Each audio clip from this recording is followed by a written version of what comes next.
Bismillahirrahmanirrahim. Assalamualaikum warahmatullahi wabarakatuh. Alhamdulillah wassalatu wassalamu ala Rasulillah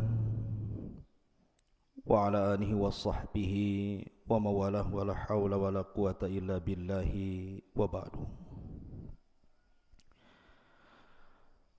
Alhamdulillah, di pagi hari ini Allah Subhanahu wa taala masih banyak memberikan nikmat kepada kita sehingga kita bisa melaksanakan salat subuh berjamaah. Kemudian kita ikuti dengan talabul ilmi walaupun lewat media. Dan pembahasan masih bicara tentang silsilah duka di negeri Palestina, di mana di pagi hari ini kita akan membahas tentang sejarah hitam dan kelamnya bangsa Yahudi dari zaman ke zaman. Ma'asyiral muslimin yang dimuliakan Allah Subhanahu wa taala, ada beberapa poin sebelum saya menjelaskan tentang sejarah kelam bangsa Yahudi ini. Yang pertama, kalau cerita tentang Yahudi ataupun Bani Israel, tentu tidak semua Yahudi dan Bani Israel itu memiliki sejarah hitam dan kelam. Karena di antara mereka ada mukmin yang saleh dan juga ada orang-orang yang fasik dan zalim. Dan itu digambarkan dalam beberapa ayat dalam Al-Quran, di antaranya surah As-Sajdah ayat 23-24. Walaqad atayna Musal kitaba fala takun fi miryatin min liqa'i wa ja'alnahu hudan li bani Israil wa ja'alna minhum a'immatan yahduna bi amrina lamma sabaru wa kanu bi ayatina yuqinun. Dan sungguh telah kami anugerahkan kitab Taurat kepada Nabi Musa, maka janganlah engkau wahai Muhammad ragu-ragu untuk menerima Al-Quran. Dan kami jadikan kitab Taurat petunjuk bagi Bani Israel, dan kami jadikan di antara mereka para pemimpin-pemimpin yang memberikan petunjuk dengan perintah kami selama mereka bersabar dan mereka mengimani ayat-ayat kami. Dalam ayat ini bahwa tidak semua Bani Israel memiliki sejarah kelam. Ada pemimpin-pemimpin Bani Israel yang memberikan petunjuk kepada manusia karena perintah Allah Azza wa Jalla. Tapi lihat dalam surah An-Nisa ayat 160 sampai 162.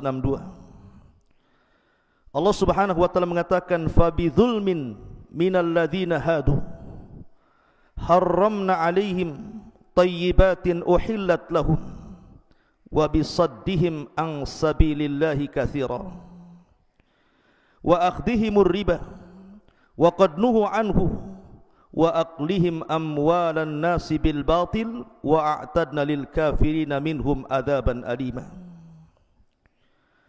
Karena kezaliman orang-orang Yahudi, kami haramkan bagi mereka makanan yang baik-baik yang dulu pernah dihalalkan kepada mereka. Dan karena mereka sering menghalangi manusia dari jalan Allah, dan karena mereka menjalankan riba padahal sungguh mereka telah dilarang darinya, dan karena mereka memakan harta dengan cara yang tidak sah alias batil, dan kami sediakan untuk orang-orang kafir di antara mereka adab yang sangat pedih. Maka dari dua ayat ini menunjukkan bahwa tidak semua Yahudi ataupun Bani Israel jahat, tidak. Ada orang-orang baik di antara mereka. Ini yang pertama. Yang kedua, akan tapi secara umum Bani Israel yang lama, maksudnya Bani Israel tempo dulu, rata-rata mereka adalah orang-orang yang kufur dan bermaksiat kepada Allah Azza wa Jalla. Artinya sedikit sekali di antara mereka yang tidak kufur. Makanya Allah Subhanahu wa taala menyebutkan dalam surah Al-Maidah ayat 66, "Walau annahum aqamut Taurata wal Injil wa ma unzila ilaihi mir rabbihim la akalu min fawqihim wa min tahti arjulihim minhum ummatan muqtasidatun wa katsirun minhum sa'a ma ya'malun." Dan sekiranya mereka sungguh-sungguh menjalankan hukum Taurat dan Injil serta Injil dan Al-Quran yang turun kepada mereka dari Tuhannya, niscaya mereka akan mendapatkan makanan dari atas mereka dan dari bawah kaki mereka. Di antara mereka ada sekelompok yang jujur dan taat, dan kebanyakan di antara mereka sangat buruk apa yang mereka lakukan. Dari sini juga ada kaidah bahwa Bani Israel kebanyakan kufur. Ada di antara mereka yang baik, tapi kebanyakan mereka bermaksiat kepada Allah Subhanahu wa ta'ala. Itu ditunjukkan juga dalam surah yang lain, surah Al-Imran 110, "Walau amana ahlul kitabi lakana khairan lahum minhumul mu'minuna wa aktsaruhumul fasikun." Kalaulah ahlu kitab, maksudnya Yahudi dan Nasrani, itu beriman, tentu itu lebih baik bagi mereka. Tetapi sebagian mereka beriman dan kebanyakan mereka fasik. Ini kaidah yang kedua. Yang ketiga,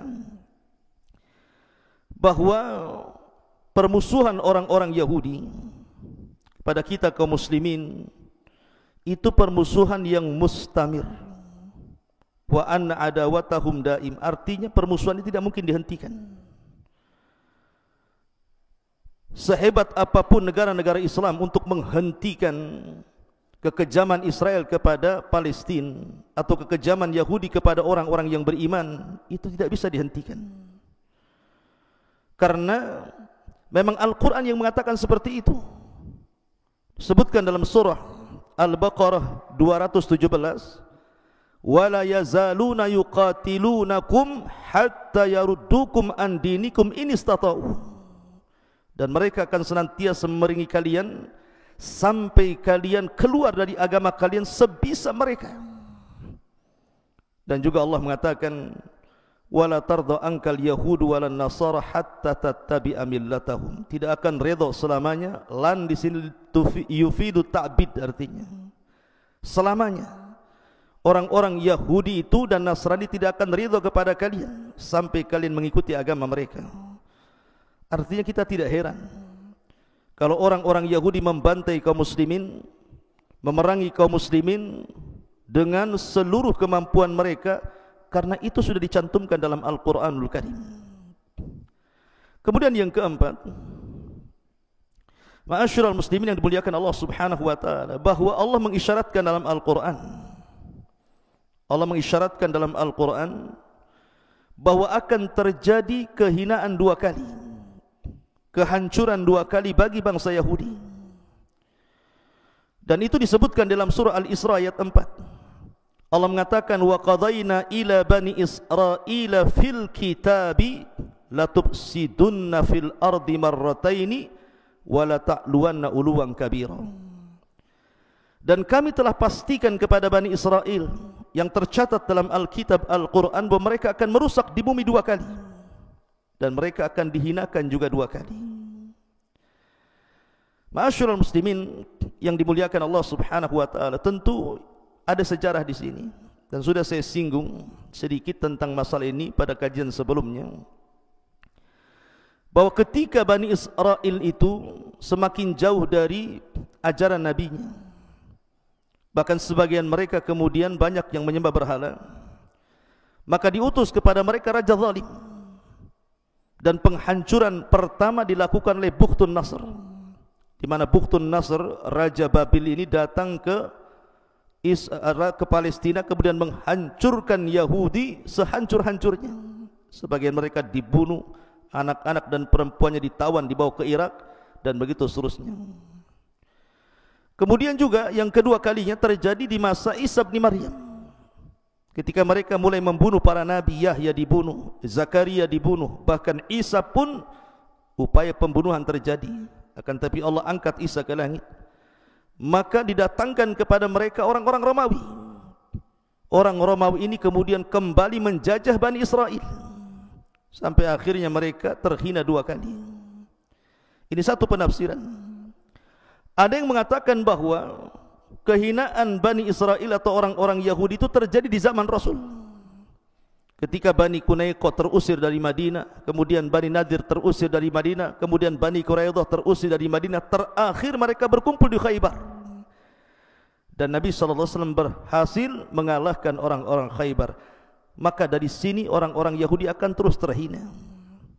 Makanya di zaman Umar bin Khattab, Persia dikuasai sampai ke Baitul Maqdis. Kemudian terulang di zaman Salahuddin Al-Ayyubi, juga terulang lagi Baitul Maqdis dikuasai kaum muslimin. Dan kelak di akhir zaman orang-orang Yahudi pun akan dihinakan oleh Al-Mahdil Muntadhar Muhammad ibn Abdullah rahimahullahu ta'ala. Ma'asyiral muslimin yang dimuliakan Allah Azza wa Jalla. Kemudian yang nomor 5, Allah Subhanahu wa ta'ala mengatakan dalam surah Al-Imran ayat 111, lan yadhurrukum illa adha wa yuqatilukum yuwallukumul adbar thumma la yunsarun. Mereka tidak akan membahayakan kamu kecuali gangguan-gangguan kecil saja. Dan jika mereka melarang kamu, niscaya mereka mundur berbalik ke belakang, kalah artinya.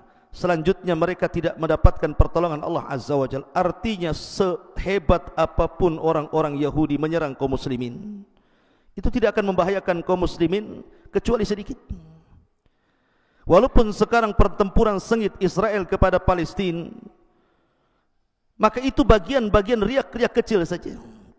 Sebab kalau betul-betul bertempur kaum muslimin dengan orang-orang Yahudi, di mana seluruh kaum muslimin dunia bersatu, mereka tidak ada apa-apanya. Karena Allah Subhanahu wa taala yang mengatakan lan yadhurrukum illa adha wa yuqatilukum yuwallukumul adbar thumma la yunsarun. Mereka tidak akan membahayakan kamu kecuali gangguan-gangguan kecil saja. Dan jika mereka memerangi kamu, niscaya mereka akan kalah mundur ke belakang. Selanjutnya mereka tidak akan ada pertolongan sama sekali.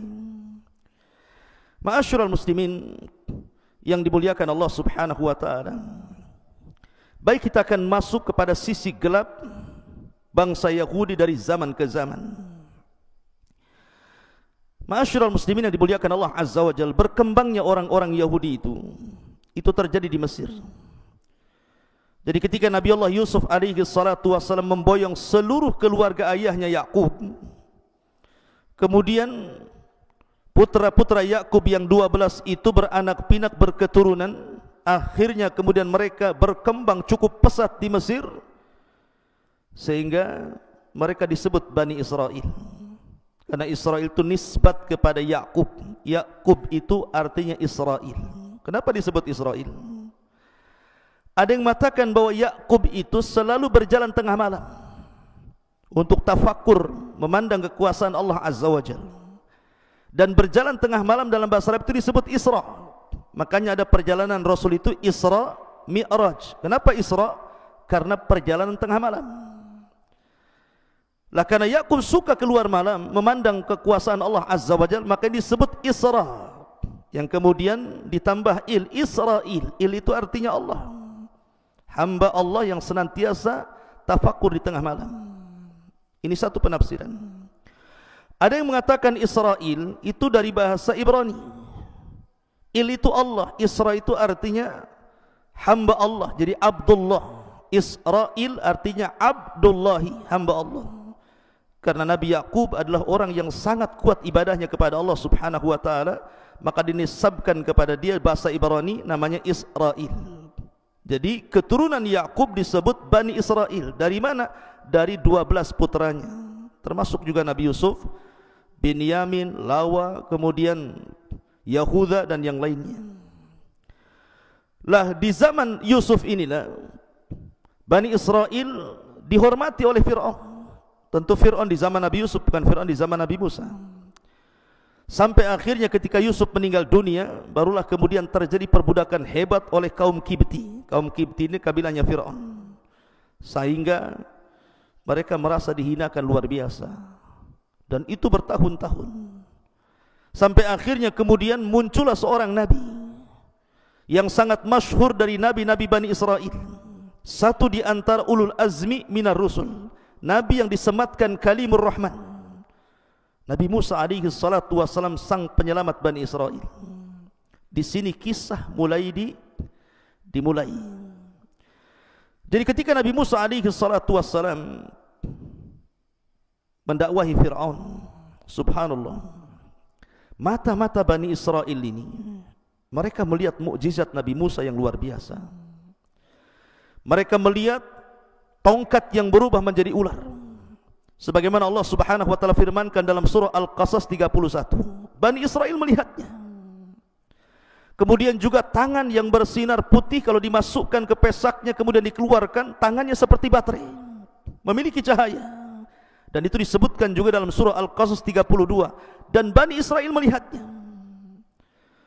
Kemudian ketika terjadi wabah dan kekeringan yang hebat yang menimpa kepada kaum Kibti yang sebutkan dalam surah Al-A'raf 130, Bani Israel pun melihatnya.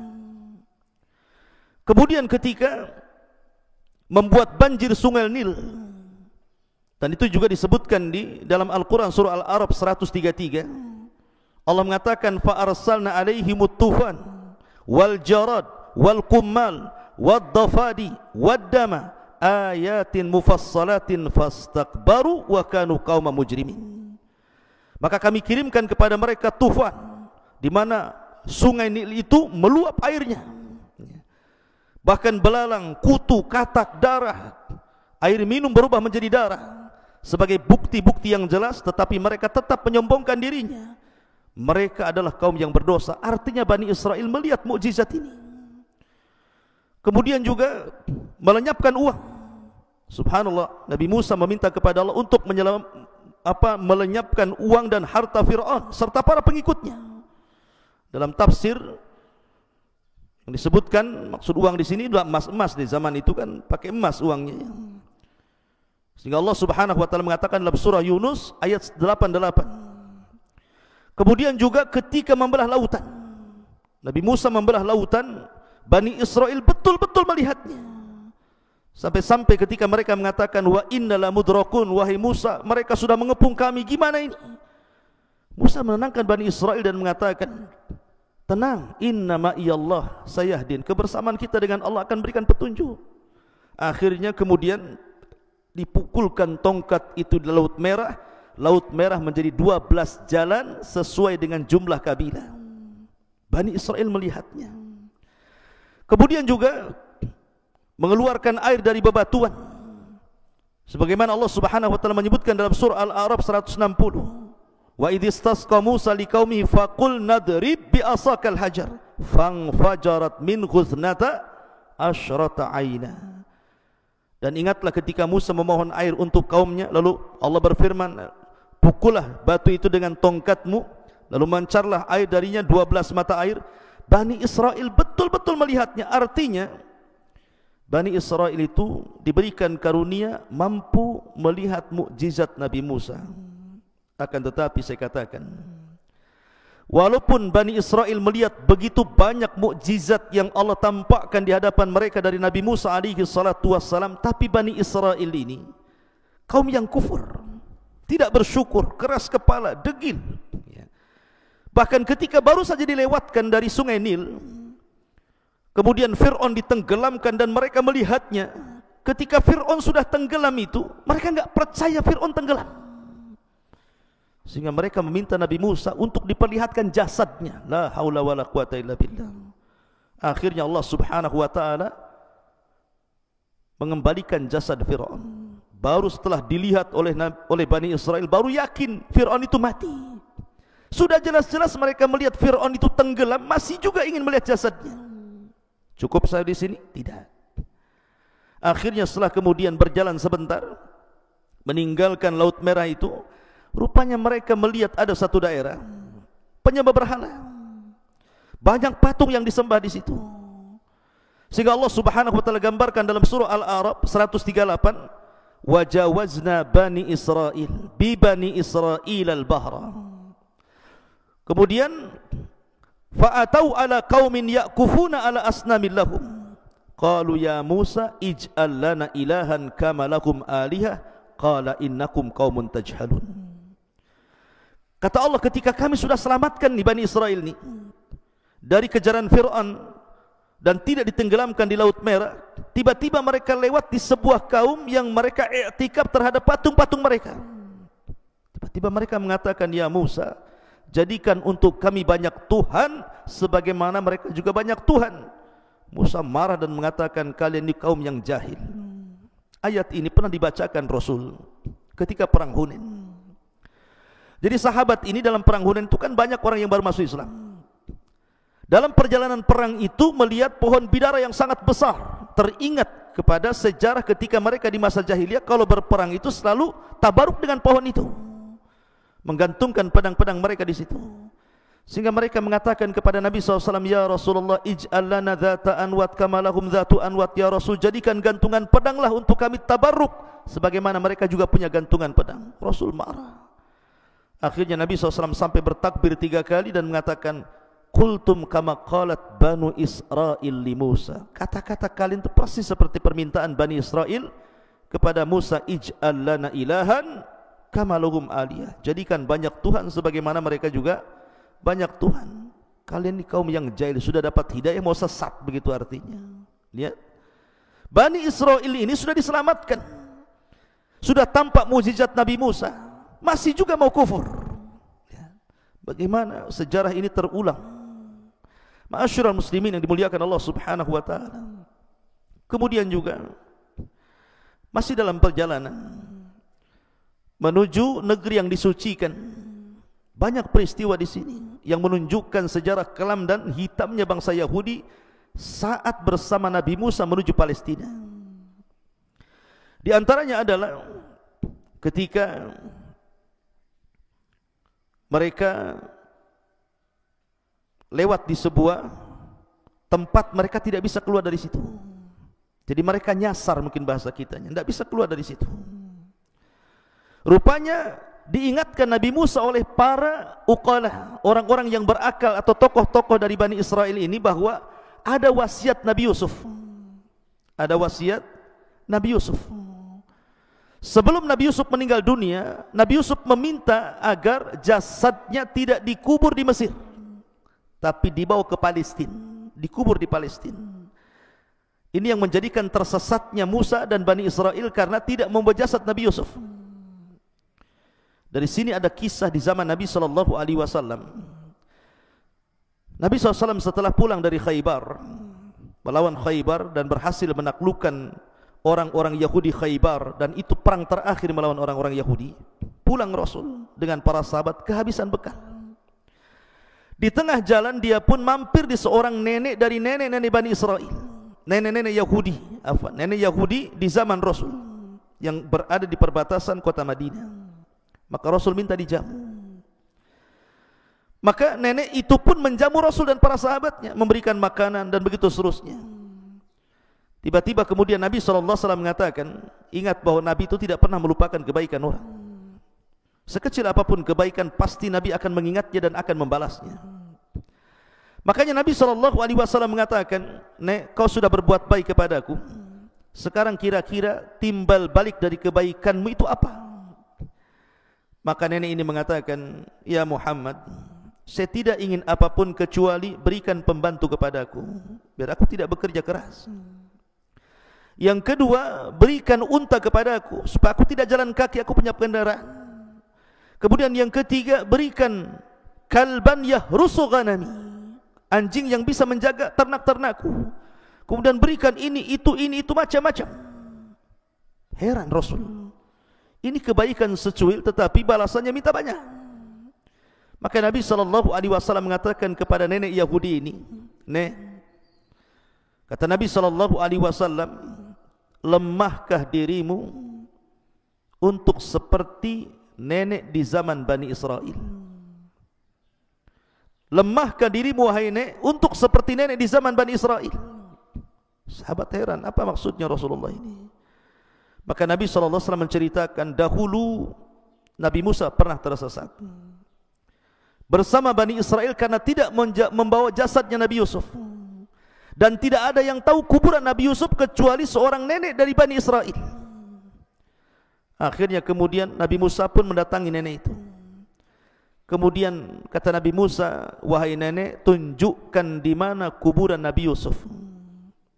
Nenek itu mengatakan, ya Nabi Allah, bisa saja aku tunjukkan di mana kuburannya, tetapi tidak semudah itu, ada imbalannya. Kata Nabi Musa alaihi salatu wasalam, apa imbalannya? Maka nenek itu mengatakan, an akuna ma'aka fil jannah, jadikan aku temanmu di surga. Nabi Musa kaget.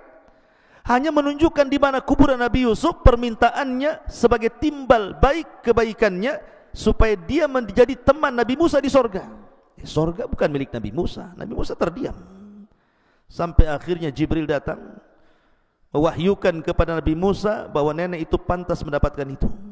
Akhirnya ditunjukkanlah kuburan Nabi Yusuf, kemudian digali karena jasad Nabi tidak mungkin dimakan tanah, masih tetap utuh. Akhirnya kemudian dibawalah jasadnya Nabi Yusuf menuju Palestina. Lihat bagaimana wanita di zaman Rasul hubbud dunya, sangat mencintai dunia, padahal orang sudah tua itu lebih dekat kepada akhirat dibandingkan kepada dunia. Ma'asyiral muslimin yang dimuliakan Allah Subhanahu wa taala. Kemudian juga setelah Nabi Musa alaihi salatu wasallam terus berjalan, di antara peristiwa-peristiwa dalam perjalanan itu, ketika Nabi Musa alaihi salatu wassalam diuji oleh Allah Subhanahu wa taala tidak bisa keluar di padang pasir. Alasannya karena Bani Israel tidak bisa diajak kerjasama. Ketika mereka sampai di perbatasan Palestina, tinggal masuk saja ke Palestina lewat jalur Ariha, kota tertua di dunia. Tiba-tiba mereka takut dengan orang-orang Kan'aniyun, penduduk asal Arab yang sudah tinggal di Palestina sebelumnya. Sehingga kemudian mereka mengatakan kepada Nabi Musa alaihi salatu wassalam, karena lancang, lihat lancangnya Bani Israel, orang-orang Yahudi ini, idhab anta wa rabbuka faqatila inna hahuna qaidin. Wahai Musa, kalau kau ingin mengajak perang kami tidak sanggup, sudah lelah kami berjalan. Kalau kau ingin perang sana sendiri, ajak Tuhanmu berperang berdua, biar kami nonton di sini siapa yang kalah siapa yang menang. Dari situlah Allah Subhanahu wa taala turunkan azab kepada Bani Israel. Ketika mereka berada di padang pasir, disebar kabut di mana-mana, sehingga mereka tidak bisa keluar dari negeri itu. Bayangkan, kabut di mana-mana. Setiap mereka berjalan ke sana, balik lagi ke sini. Makanya Allah Subhanahu wa taala menyebutnya dalam Al-Qur'an sebagai Ardutih, negeri linglung. Mereka dilinglungkan, tidak bisa keluar dari situ. Bayangkan, itu padang pasir. Tidak ada tanaman, tidak ada air, tidak ada tumbuh-tumbuhan, betul-betul padang pasir kering kelontang. Kalau seandainya bukan karunia Allah, mereka bisa mati kelaparan. Tetapi Bani Israel ini degil. Mereka datang kepada Nabi Musa meminta makanan yang turun dari langit, ma'idatan minas sama. Ditolak Nabi Musa? Tidak. Nabi Musa tidak menolaknya. Nabi Musa justru mengabulkannya. Akhirnya Nabi Musa alaihi salatu wasallam berdoa kepada Allah Subhanahu wa taala. Dari situlah Allah Subhanahu wa taala tiba-tiba kemudian menurunkan dua makanan yang sangat lezat. Yang pertama disebut al-manna, yang kedua disebut salwa. Manna itu semacam madu, salwa itu semacam daging burung. Ada yang mengatakan roti yang ada daging di dalamnya, itu manna salwa. Dan itu sudah diletakkan Allah Azza wa Jalla di waktu mereka harus makan. Jadi kalau seandainya makan 3 kali, pagi, siang, sore, mereka tinggal ngambil saja. Kemudian mereka mengeluh kepada Nabi Musa, ya Musa, tidak ada pohon, kami panas. Akhirnya Nabi Musa alaihi salatu wasallam berdoa, kemudian didatangkan awan di kepala mereka. Awan ini menaungi mereka dari panas matahari. Kemudian mereka mengatakan, ya Musa, kami haus. Akhirnya Nabi Musa alaihi salatu wassalam memukulkan tongkat di batu, kemudian terpancar 12 mata air. Wa idhistasqa Musa liqaumihi faqul nadrib bi asakal hajar fanfajarat min khuthnata asyrata aina. Kenapa tidak satu mata air untuk rame-rame? Kenapa mesti 12?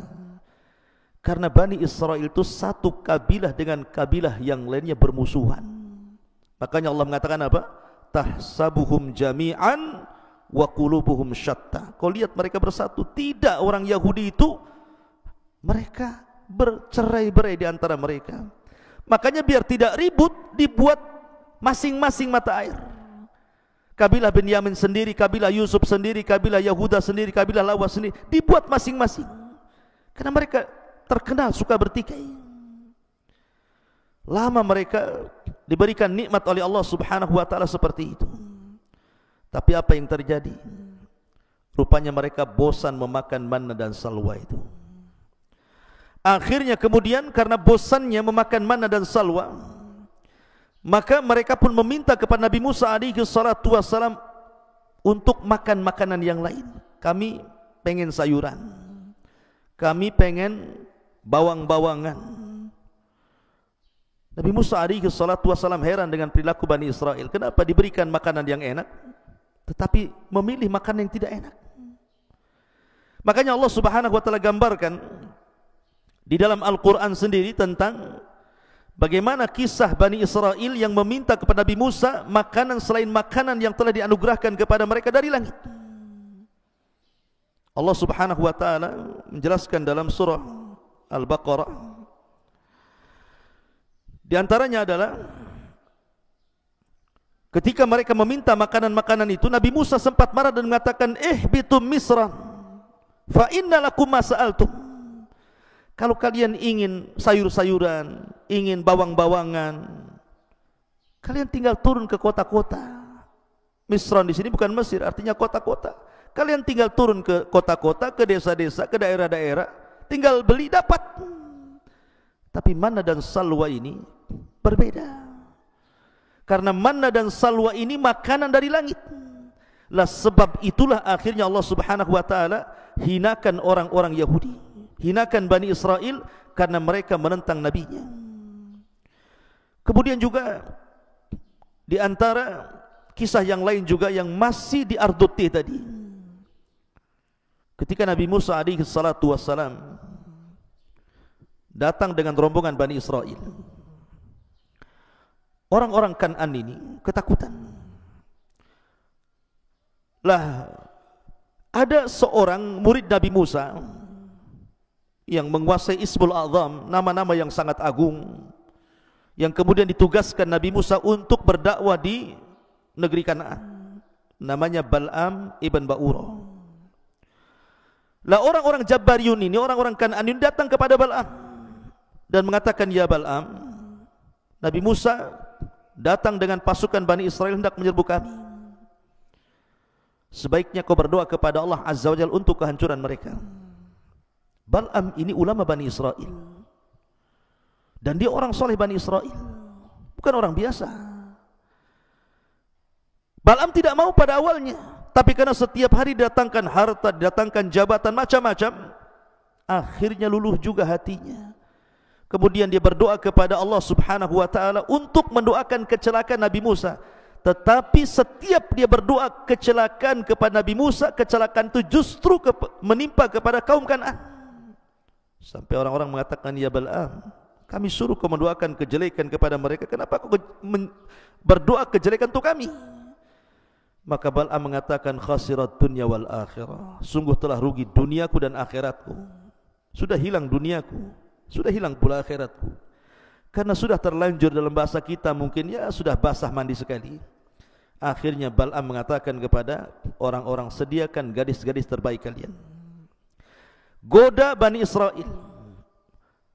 Kalau satu di antara orang pilihan Nabi Musa tergoda dengan gadis kalian, itu sudah cukup. Akhirnya kemudian disuruh jualan, masuk ke tenda-tenda. Rupanya satu di antara orang Nabi pilihan Nabi Musa alaihi salatu wassalam tergoda pula dengan wanita ini. Akhirnya sampai melakukan perzinahan.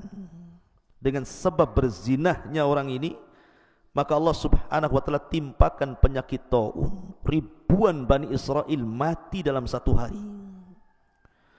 Akhirnya kemudian dicari-cari penyebabnya. Rupanya penyebabnya karena orang pilihan Nabi Musa ada yang berzina. Maka diutuslah seseorang untuk membunuh orang itu, masuk ke dalam tendanya, kemudian dilihatnya dia sedang berzina, ditombak dari punggungnya menancap sampai ke perut wanitanya, kemudian dibawa kayak sate ke luar tenda sambil mengacungkan ke langit dan mengatakan, hakadha liman asak, jazaan liman asak, beginilah balasan bagi orang yang telah bermaksiat kepadamu ya Rabb. Akhirnya kemudian wabah itu pun dihilangkan. Lihat bagaimana Bani Israel. Ma'asyiral muslimin yang dimuliakan Allah Subhanahu wa taala. Termasuk juga Nabi Musa alaihi salatu wasallam terfitnah di negeri ini oleh orang laki-laki yang sangat indah bacaan Tauratnya, menguasai qiraat Taurat, bahkan paling indah bacaannya, dan orang suka dengan suaranya. Siapa dia? Qarun. Qarun itu orang dekat Nabi Musa, memiliki suara indah, dan suka manusia kepada Qarun karena bacaan Taurat yang indah luar biasa. Awalnya Qarun ini diberikan rezeki, masih mau bayar zakat, masih sedekah. Tapi ketika betul-betul Allah bukakan kepada Qarun ini harta yang banyak, sombonglah dia. Lebih parahnya, dia memerintahkan seorang pelacur yang hamil untuk mengakui bahwa dia dihamili Nabi Musa. Terjadilah mubahalah di sini.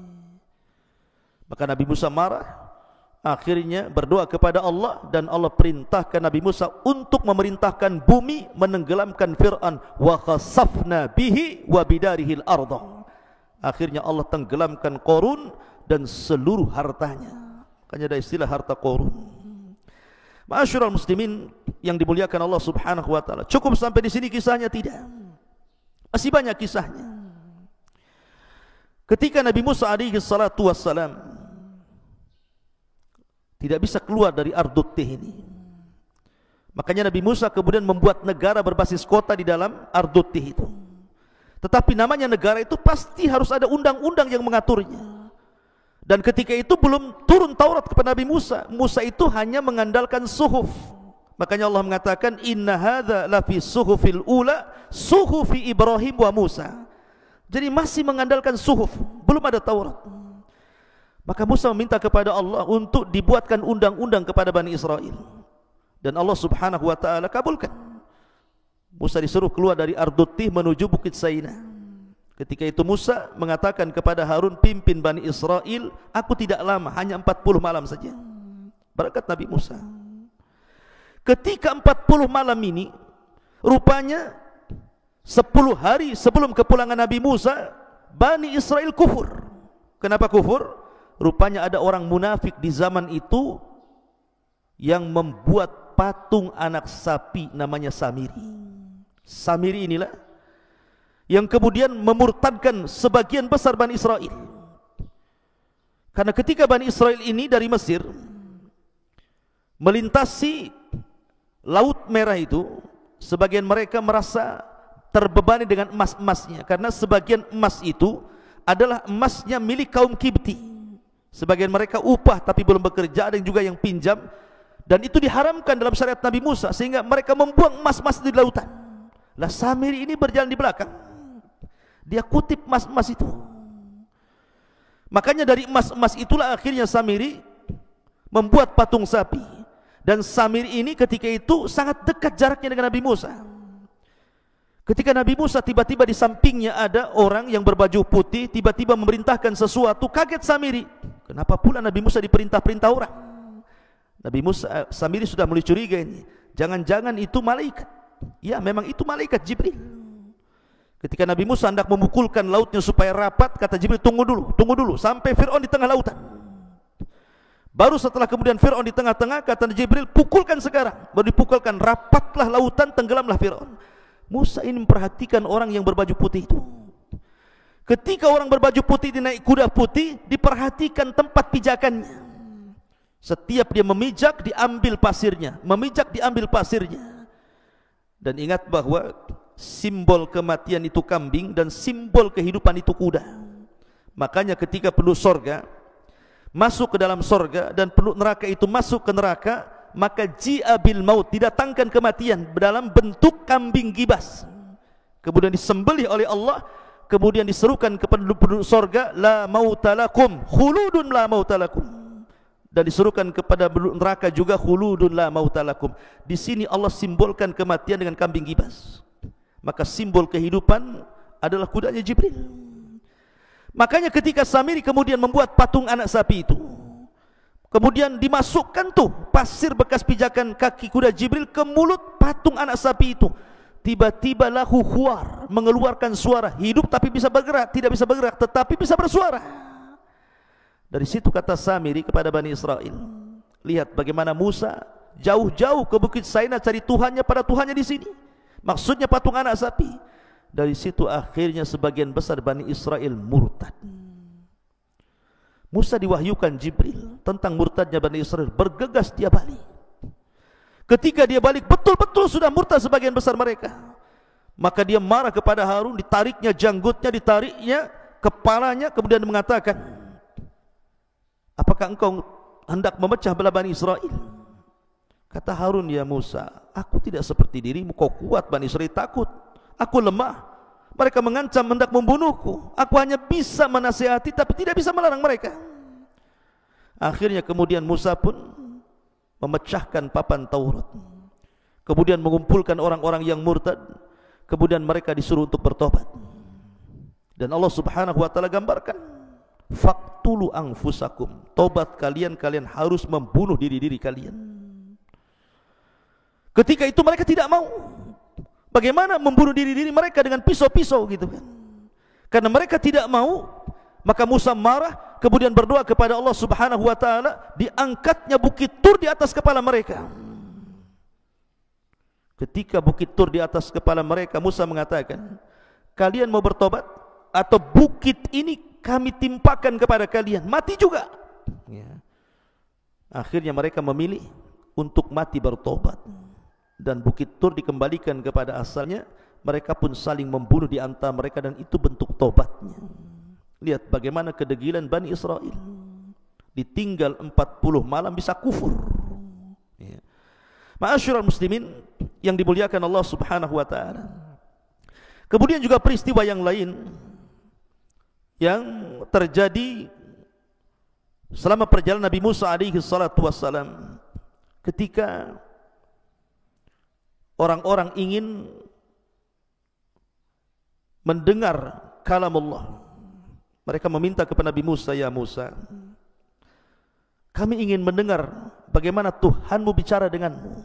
Karena Nabi Musa itu disebut kalimullah, Nabi yang suka berdialog dengan Allah. Akhirnya Nabi Musa kabulkan, ayo, tapi ikut saya ke Bukit Saina. Akhirnya Musa pun berangkat duluan, dan mereka belakangan. Sesampainya Nabi Musa di Bukit Saina itu, Nabi Musa berdialog dengan Allah. Suaranya terdengar, karena ketika itu banyak kabut. Suaranya terdengar oleh Bani Israel yang ada di belakangnya. Jadi sengaja Allah memperdengarkan suaranya kepada Nabi Musa dan kepada Bani Israel, 70 pilihan Bani Israel yang ikut di belakangnya. Tapi karena ada terhalang kabut, mereka hanya bisa mendengar dialognya Musa dengan Rabbnya, Allah Subhanahu wa ta'ala. Setelah kabut itu hilang, akhirnya mereka pun masih kurang yakin. Sampai-sampai mereka mengancam Nabi Musa dan mengatakan, lan nu'mina laka hatta narallaha jahrah. Wahai Musa, kami belum yakin sampai kami melihat Tuhanmu. Padahal awalnya mereka minta diperdengarkan suara Allah, sekarang minta pula diperlihatkan. Kurang ajar tidak tuh? Apa yang terjadi? Maka Allah mengatakan, fa akhadathhumus sa'iqatu wa antum tanzurun. Allah kirim petir sehingga mereka semua mati. Setelah kemudian mereka mati, Allah hidupkan kembali. Baru mereka sadar bahwa permintaan itu mustahil. Bagaimana mungkin Allah bisa dilihat? Tapi lihat bagaimana degilnya Bani Israel kepada nabinya, sampai sedemikian rupa mereka meminta permintaan kepada Nabi Musa alaihi salatu wassalam. Ma'asyiral muslimin yang dimuliakan Allah Azza wa Jalla, bukan itu saja. Nabi Musa itu punya kebiasaan kalau mandi sendiri, tapi kalau Bani Israel mandi itu bareng-bareng di sungai. Sama dengan orang kampung ya, zaman dulu itu kalau mandi kan rame-rame itu di sungai. Sehingga mereka menuduh Nabi Musa itu punya cacat di badannya. Makanya Nabi SAW bersabda, yarhamullahu Musa qad udhiya bi akthar min hadza fasabar. Sungguh Allah merahmati Nabi Musa, banyak kali ujian Nabi Musa itu, tapi dia sabar.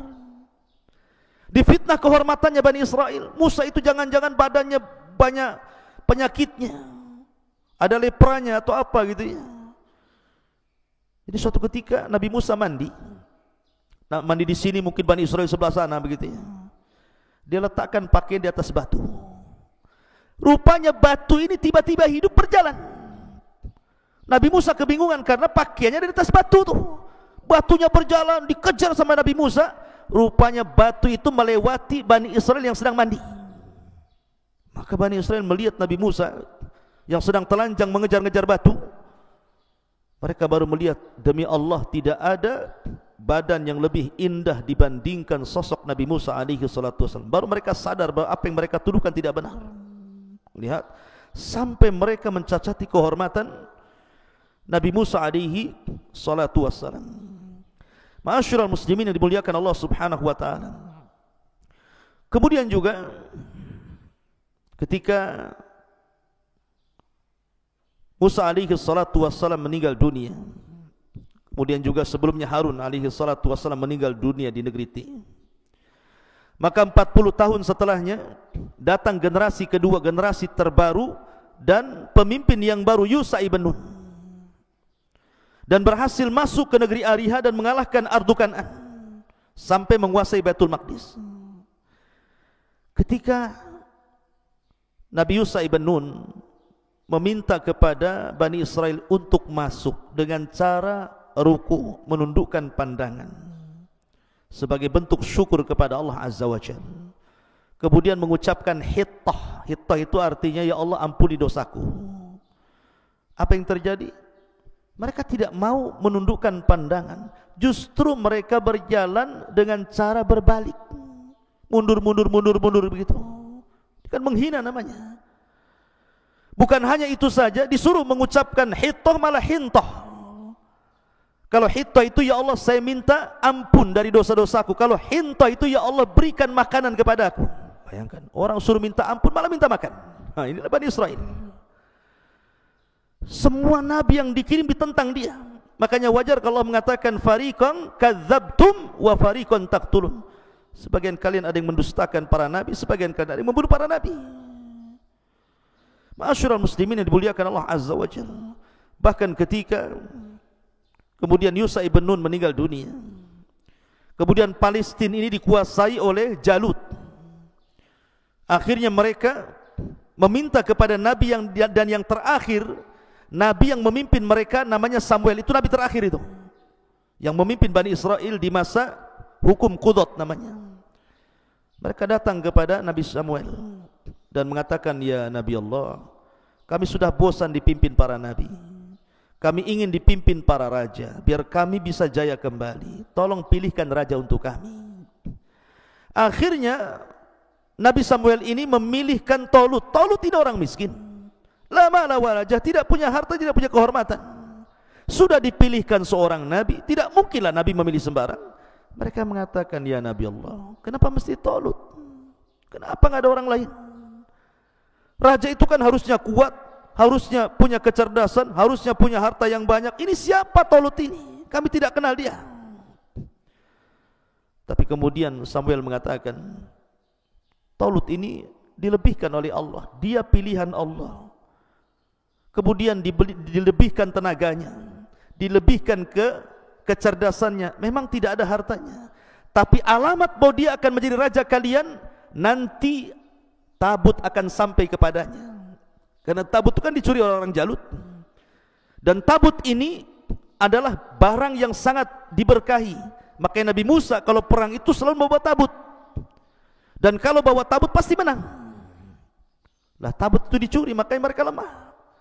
Tiba-tiba betul Allah mengirim malaikat membawa tabut, dilayangkan di langit, persis diletakkan di depan Tolut. Baru mereka yakin Tolut raja mereka. Berangkatlah mereka jihad. Tolut membuat aturan di sini. Kalau kalian ingin perang bersama saya, nanti akan melewati sungai syariah. Di sungai syariah ini kalian tidak boleh minum banyak kecuali hanya satu tegukan saja. Kalau tidak, kalian tidak berhak menjadi pasukanku. Berangkatlah sampai di sungai syariah itu. Rupanya Karena mereka sudah berjalan lama lewat padang pasir, lembah, gunung, bukit, haus juga mereka. Ketika melihat air, banyak pula mereka minum, hanya sedikit yang meminum satu tegukan itu. Ada yang mengatakan jumlah mereka dari 80.000, sisanya hanya 4.000 yang ikut Talut. Yang 4.000 ini pun ketika kemudian melihat tentara Jalut yang besar-besar, yang banyak pasukannya, ciut juga. Akhirnya sebagian mereka lari tunggang langgang dan hanya tersisa 314 orang. Bayangkan, tinggal 314 orang aja, persis seperti tentara Badar. Ma'asyiral muslimin yang dimuliakan Allah Azza wa Jalla. Lah dari sinilah akhirnya Allah menangkan dengan terbunuhnya Jalut di tangan Nabi Allah Daud alaihi salatu wassalam, yang kemudian tampuk kepemimpinan jatuh kepada anaknya lagi namanya Nabi Allah Sulaiman. Dan ini kerajaan Bani Israel terkuat sepanjang sejarah, di mana Nabi Sulaiman memimpin kerajaan Bani Israel yang sangat kuat dan luar biasa. Ma'asyiral muslimin, ini sejarah kelam bangsa Yahudi zaman lampau sebelum kenabian Nabi sallallahu alaihi wasallam. Mari kita lihat beberapa akhlak orang-orang Yahudi dan berkaitan dengan zaman sebelum diutusnya Rasul, zaman di masa kenabian dan kerasulan Nabi sallallahu alaihi wasallam, dan di zaman setelahnya. Bagaimana akhlak mereka? Yang pertama, catatan hitam orang-orang Yahudi, dan itu tercantum semua dalam Al-Quran. Orang Yahudi itu syiddatul adawati lil mu'minin. Mereka sangat keras permusuhannya terhadap orang-orang yang beriman. Dan itu diisyaratkan dalam surah Al-Maidah 82. La tajidanna asyaddan nasi adawatan lil ladzina amanul yahuda wal ladzina asyraku. Sungguh engkau akan dapati manusia yang paling keras permusuhannya terhadap orang-orang yang beriman. Siapa? Orang-orang Yahudi dan orang-orang yang menyekutukan Allah Azza wa Jalla. Waktu firman muliakan Allah Subhanahu wa taala, kita lihat di zaman kerajaan Ashabul Ukhdud. Siapa rajanya Ashabul Ukhdud itu? Yaman, ada satu daerah namanya Najran. Rajanya Yahudi, namanya Dzunwas. Dzunwas inilah yang kemudian memaksakan orang-orang Nasrani Najran untuk masuk agama Yahudi. Kalau tidak mereka disiksa. Sampai akhir cerita, akhirnya turun surah Al-Buruj, di mana Dzunwas raja Najran ini membakar orang-orang yang beriman sebanyak 20.000. Lihat kekejaman orang-orang Yahudi kepada orang-orang yang beriman. Raja Dzunwas membakar 20.000 orang-orang yang beriman, sehingga Allah gambarkan wa ma naqam minhum illa an yu'minu billahil azizil hamid. Ma'asyiral muslimin yang dimuliakan Allah Azza wa Jalla. Kemudian di zaman Rasul ada orang Yahudi namanya Syath ibn Qais. Syath ibn Qais, ini orang Yahudi ini yang menyulut hampir berperang orang-orang Khazraj dan juga Aus. Jadi orang-orang Khazraj dan Aus ini suatu ketika sedang duduk-duduk. Dulu kan bermusuhan nih, Khazraj dan Aus ini perang terus tuh. Tiba-tiba setelah keduanya masuk Islam, baik pula keduanya, saling berjabat tangan, saling berpelukan, saling bersaudara gitu. Lah orang-orang Yahudi tidak sedap melihat pemandangan seperti itu. Jadi datanglah Syath ibn Qais Yahudi ini, kemudian ikut duduk-duduk pula di tempat orang-orang Ansar ini, Khazraj dan Aus sedang berbincang-bincang. Tiba-tiba kemudian dia menceritakan tentang sejarah lama permusuhan dua kabilah ini. Karena asiknya bicara, terpancinglah orang-orang Khazraj dan Aus ini. Terpancing keduanya. Karena terpancing itulah akhirnya hampir-hampir kemudian keduanya berperang, sehingga dia mengatakan as-silahus silah, as-silahus silah. Ya. Tetapi kemudian sampailah perkara ini kepada Nabi sallallahu alaihi wasallam. Datang Rasul. Kemudian kata Nabi sallallahu alaihi wasallam, atad'unal jahiliyata wa ana baina adhurikum. Kenapa kalian bawa-bawa tradisi jahiliyah sementara aku berada di depan kalian? Lihat bagaimana orang Yahudi itu ngompor-ngompori supaya sesama kaum muslimin itu berperang. dan itu bentuk permusuhan yang luar biasa. Bahkan diceritakan oleh Ummul Mukminin Safiyah bintu Huyai Ibn Akhtab yang belakangan menjadi istri Nabi. Safiyah ini bapaknya seorang raja, bapaknya seorang pemimpin kabilah, dan dia Yahudi bapaknya itu. Lah, Safiyah menceritakan dalam sebuah riwayat, saya ini anak yang paling dicintai bapakku dan juga paman-pamanku, namanya Abi Yasir. Nah, suatu ketika Nabi SAW hijrah dari Mekah ke Madinah, ini bapaknya Safiyah ini dengan pamannya Abu Yasir ini mendengar, kemudian coba melihat nasabnya. Rupanya Nabi yang diutus bukan dari Bani Israel, tapi dari bangsa Arab. Pulang mereka lemes, gak ada tenaga. Rupanya salah perkiraan kita. Harusnya Nabi itu kan dari Bani Israel, kenapa pula orang Arab jadi Nabi katanya. Akhirnya kemudian keduanya saling berdialog. Yang satu mengatakan, ahuwa, apakah memang benar dia Nabi? Apakah dia benar memang Nabi? Maka kata satunya mengatakan, na'am wallah, ya mungkin juga dia Nabi. Kemudian yang satunya mengatakan, ata'rifuhu wa tuthbituhu, apakah engkau mengenalnya dan yakin? Dia mengatakan ya. Fama fi nafsika minhu, bagaimana pendapatmu sekarang ini? Rupanya Nabi bukan dari orang Arab tapi dari Bani Israel ini. Maka salah satunya mengatakan, adawatuhu wallahi ma bakit, kami tidak terima, kami akan tetap bermusuhan selama nyawa di kandung badan. Mereka tidak ridho. Lihat ya, orang Yahudi itu tidak akan ridho selamanya, mereka akan membuat permusuhan kepada orang-orang yang beriman. Memang begitu tugas mereka. Sudah dicatat di hati-hati mereka kedengkian dan hasad kepada orang-orang yang beriman. Bahkan mereka, orang-orang Yahudi itu sengaja membantu orang-orang musyrik Arab untuk menghina Rasulullah. Ketika orang-orang musyrik Arab ini datang ke Madinah, ketika itu disebut Yathrib, mereka menceritakan dan mengatakan, kalian kan ahli kitab, di negeri kami ada orang ngaku Nabi nih. Bagaimana caranya saya melumpuhkan mereka, melumpuhkan dia, mendustakan dia, bagaimana caranya? Lihat, orang Yahudi bersekongkol dengan orang-orang musyrik ini dan mengatakan gini saja, tanyakan kepada dia 3 perkara. Kalau dia sanggup menjawab, dia memang seorang Nabi. Tapi kalau dia tidak sanggup menjawab, dustakan kenabiannya. Wow, bahagia orang-orang musyrik itu dan mengatakan 3 soalan itu apa?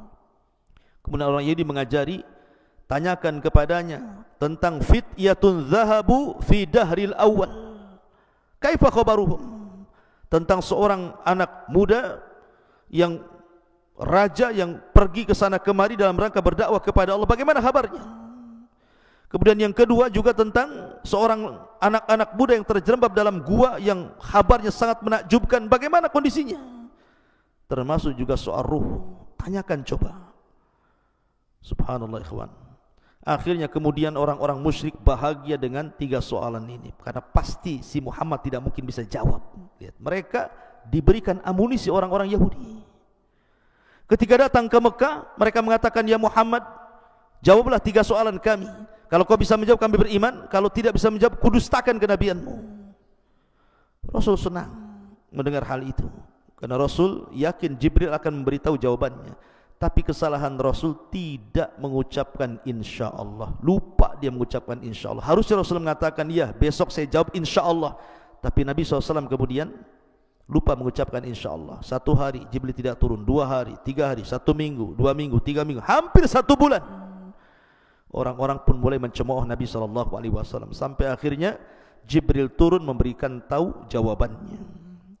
Ma'asyiral muslimin yang dimuliakan Allah Subhanahu wa ta'ala.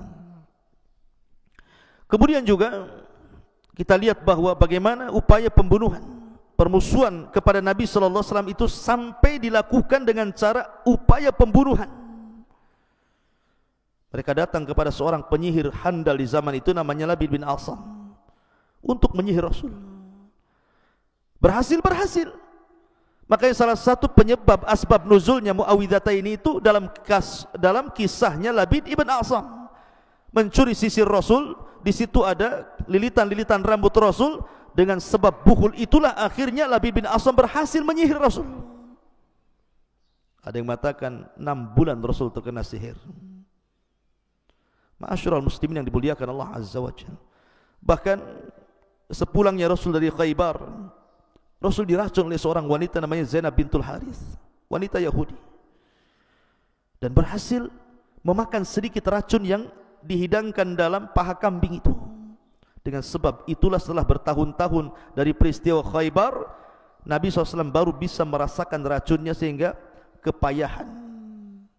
Ma'asyiral muslimin yang dimuliakan Allah Subhanahu wa taala, itulah permusuhan orang-orang Yahudi sejak zaman Rasul sampai hari ini, bahkan sampai kiamat dibangkitkan. Kemudian yang kedua, akhlak buruk mereka adalah qatlul anbiya'i war rusul. Mereka berusaha membunuh para nabi dan para rasul sejak zaman dulu. Bahkan disebutkan oleh para ulama sejarah, nabi-nabi yang dibunuh Bani Israel, disebutkan oleh Imam Ibnul Qayyim rahimahullahu ta'ala, annal yahuda fi yaumin wahid qatalu sab'ina nabiyan. Pernah Bani Israel itu, orang-orang Yahudi itu, dalam satu hari dia bunuh 70 nabi. Dalam satu hari 70 nabi dibunuh. Subhanallah, heran sekali. Dan itu di zaman Nabi Ilyas alaihi salatu wassalam. Bahkan masih kata-kata Imam Ibnul Qayyim rahimahullah ta'ala, bal qatalu asyara alaf nabi. Bahkan setiap hari ada saja nabi yang dibunuh, sampai jumlah mereka 10.000 nabi. 10.000 nabi dibunuh oleh orang-orang Yahudi. Nah, di antara nabi-nabi yang dibunuh itu yang sangat masyhurlah kisahnya Nabi Yahya, dibunuh oleh orang-orang Yahudi dengan cara dipenggal kepalanya. Kemudian Nabi Zakaria digergaji ketika disembunyi dalam pohon, juga dibunuh oleh orang-orang Yahudi. Kemudian juga upaya pembunuhan kepada Isa bin Maryam, tapi Allah angkat Isa ke langit sehingga tidak jadi dibunuh, karena Isa salah satu ulul azmi minar rusul, dan Rasul bukan Nabi, sehingga tidak ada Rasul yang dibunuh.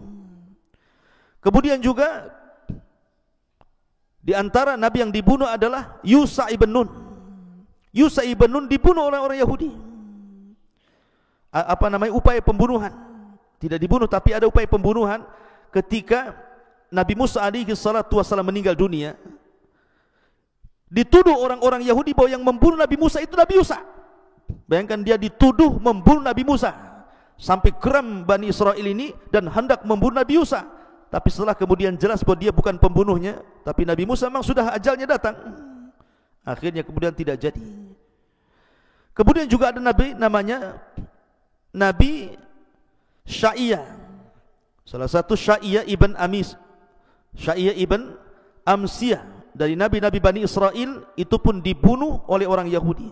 Kemudian Nabi Armiyah juga itu dibunuh oleh orang Yahudi, termasuk Nabi Daniel. Nabi Daniel juga dibunuh orang-orang Yahudi di Mesir. Kemudian juga Nabi Hazkiel dibunuh. Kemudian juga Nabi Amus dibunuh. Bahkan saya katakan upaya pembunuhan pun terjadi kepada para nabi, termasuk Rasul sallallahu alaihi wasallam. Jadi banyak sekali nabi-nabi yang dibunuh, sampai Allah Subhanahu wa taala jelaskan dalam Al-Qur'an, yaqtulunal anbiya bighairil haq. Mereka membunuh para nabi tanpa hak dibenarkan. Dan itu sifat yang buruk bagi orang-orang Yahudi. Kemudian yang ketiga, tahrifut Taurat. Mereka suka merubah-rubah Taurat.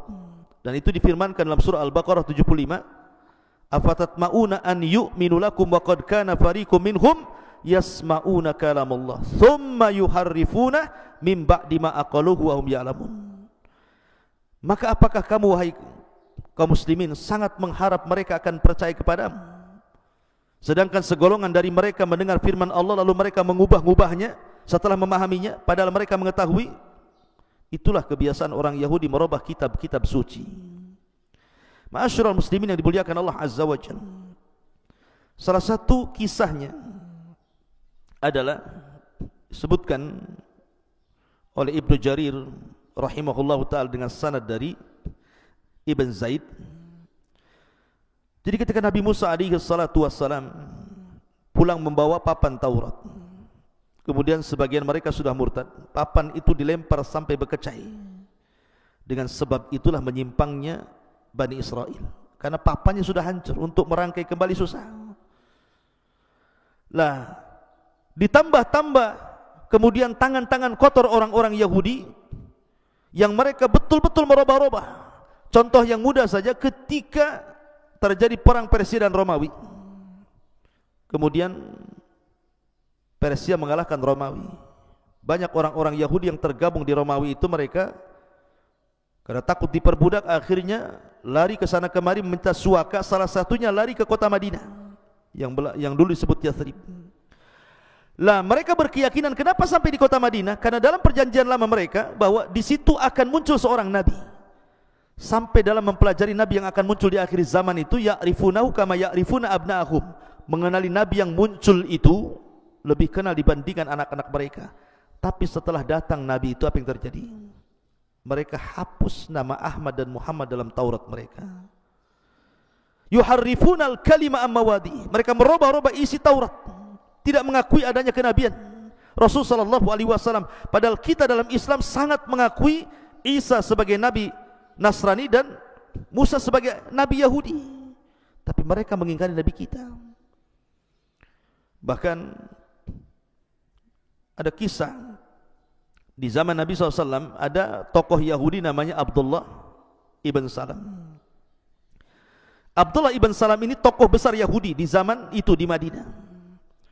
Kemudian dia mengatakan, ya Rasulullah atau ya Muhammad, inni sa'iluka anil asya la ya'lamuha illa nabi. Oke Muhammad, saya akan bertanya 3 perkara. Kalau kau bisa menjawab, memang kau seorang nabi. Kemudian kata Rasul, apa pertanyaannya? Maka kata Abdullah ibn Salam ini, yang pertama, awal tanda-tanda kiamat itu apa? Yang kedua, makanan penduduk surga yang pertama dimakan itu apa? Yang ketiga, kalau bayi lahir, kenapa pula mirip bapak ibunya? Kemudian Rasul menjawab 1, 2, 3, dijawab oleh Rasul dan semua benar. Tiba-tiba Abdullah bin Salam mengatakan, asyhadu an la ilaha illallah wa asyhadu annaka Rasulullah. Aku bersaksi bahwa tidak ada sembahan yang berhak disembah kecuali Allah dan engkau adalah utusan Allah. Masuk Islamlah Abdullah ibn Salam. Dia tokoh Yahudi besar. Kemudian Abdullah ibn Salam mengatakan, ya Rasulullah, panggillah orang-orang Yahudi, tanya mereka soal diriku sebelum kau habarkan keislamanku kepada mereka. Maka Rasul memanggil orang-orang Yahudi. Kemudian Abdullah ibn Salam disembunyikan. Kemudian kata Nabi SAW, bagaimana menurut kalian tentang Abdullah bin Salam? Maka mereka memuji dan mengatakan, Sayyiduna wabnu Sayyidina, dia adalah tuan kami, anak dari tuan kami. Alimuna wabnu alimina, dia adalah orang yang paling alim di antara kami. Dia orang anak yang paling alim di antara kami. Dipujinya Abdullah bin Salam. Sudah dipuji, tiba-tiba keluar Abdullah bin Salam. Kemudian mengatakan, kata Abdullah bin Salam, asyhadu an la ilaha illallah wa asyhadu anna Muhammadar Rasulullah. Tiba-tiba setelah dia mengucapkan 2 kalimat syahadat di hadapan orang-orang Yahudi, berbalik pujian itu menjadi celaan. Safihuna wabnu safihina, dia orang jahil kami, anak dari orang jahil kami. Hakiruna wabnu hakirina, dia orang yang paling hina di antara kami, anak orang yang paling hina di antara kami. Subhanallah. Dicelanya Abdullah bin Salam. Begitulah mereka. Makanya kemudian Allah Subhanahu wa taala turunkan ayat ya, tentang masalah ini, tentang masalah Abdullah bin Salam, sampai akhirnya orang-orang Yahudi ini mengatakan kepada Nabi sallallahu alaihi wasallam, "Oke Muhammad, sebenarnya malaikat siapa yang turun kepadamu memberikan wahyu kepadamu?" Kata Nabi SAW, "Jibril datang kepadaku." Ketika mendengar kalimat Jibril, marah mereka. "Oh, Jibril yang terlibat perang itu ya?" katanya. "Coba kalau kau katakan yang turun kepadamu bukan Jibril tapi Mikail yang membawa rizki kepada kami, kami beriman. Tapi karena yang menurunkan wahyu Jibril kepadamu, maka Jibril musuh kami. Kami tolak syariatmu." Dari sini turun surah Al-Baqarah 9798. "Qul man kana aduwwa li Jibril fa innahu nazzalahu ala qalbika biidznillah musaddiqan lima baina yadayhi wa huda wa busyra lil mu'minin man kana aduwan lillah wa malaikatihi wa rusulihi wa jibril wa mikal fa innallaha adu lil kafirin. Turun ayat ini. Barang siapa yang musuhi Allah, malaikatnya, rasulnya, Jibril, Mikail, maka dia adalah musuh Allah Subhanahu wa taala. Mereka lah musuh. Fa innallaha, sungguhnya Allah musuh bagi orang-orang kafir. Ma'asyiral muslimin yang dimuliakan Allah Subhanahu wa taala, banyak tentang akhlak-akhlak orang Yahudi, masa kelam dan gelap orang-orang Yahudi, karena waktu juga yang sangat sedikit. InsyaAllah kita akan lanjutkan di lain kesempatan, melanjutkan tentang sejarah hitam dan kelamnya bangsa Yahudi dari zaman ke zaman. Mudah-mudahan ada manfaatnya. Akhirnya saya tutup dengan kafaratul majlis. Subhanakallah bihamdika, asyhadu an la ilaha illa anta, astaghfiruka wa atubu ilaik. Allah Ta'ala. Assalamualaikum warahmatullahi wabarakatuh.